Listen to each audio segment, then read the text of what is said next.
মানুষ যখন বিচ্ছিন্ন থাকে তখন তার দ্বারা ঈমান আমলকে সেভ করা, নিরাপদে রাখাটা কঠিন হয়ে পড়ে। অতএব এই সোসাইটি মেনটেন করা, এই যে আমরা এখানে আসলাম, এটা পার্ট অফ দ্যাট। এরকম একটা উদ্যোগ হতে হলো যে আমরা এখানে সবাই একত্র হলাম ঈমান আলোচনা করার জন্য। এরকম বড় আকারে না হলে আপনার মসজিদে, আপনার মহল্লাতে ছোট আকারে হতে পারে। আপনি এই যে ফজর গ্রুপের ভাইয়েরা ফজর নামাজ তারা পড়েন, জাস্ট ফজর নামাজের সময় আসেন, একত্র হন, সেখান থেকে একটা গ্রুপ হয়েছে, সেখান থেকে একটা সোসাইটি হয়েছে, সেখান থেকে তারা পরস্পরের বন্ধু এবং আত্মীয় স্বজনের মতোই আপন হয়ে গেছেন।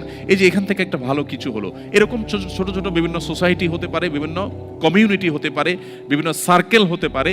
এই সার্কেলগুলোতে আমরা টিকে থাকলে বা সেগুলোতে এঙ্গেজ থাকলে আমাদের ঈমান আমলকে সেভ করা নিরাপদ হবে। আমাদের বাচ্চারা যখন দেখবে যে তার বাবা মায়ের বা তার ফ্যামিলির যে সার্কেল, সেই সার্কেলে ঈমানকে খুব নার্সিং করা হয়, গুরুত্ব দেওয়া হয়, পরিচর্যা করা হয়, তখন সে সেখান থেকে সেগুলো শিখবে এবং তার প্রভাব, পজিটিভ প্রভাব তার উপরে পড়বে।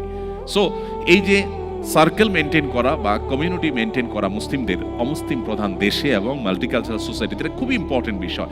এমনকি মুসলিম সমাজ এটা আজকাল অনেক গুরুত্বপূর্ণ হয়ে পড়েছে যে আপনার ফ্যামিলি অন্য একটা ফ্যামিলিতে যাবে যেখান থেকে বাচ্চারা ভালো কিছু শিখবে।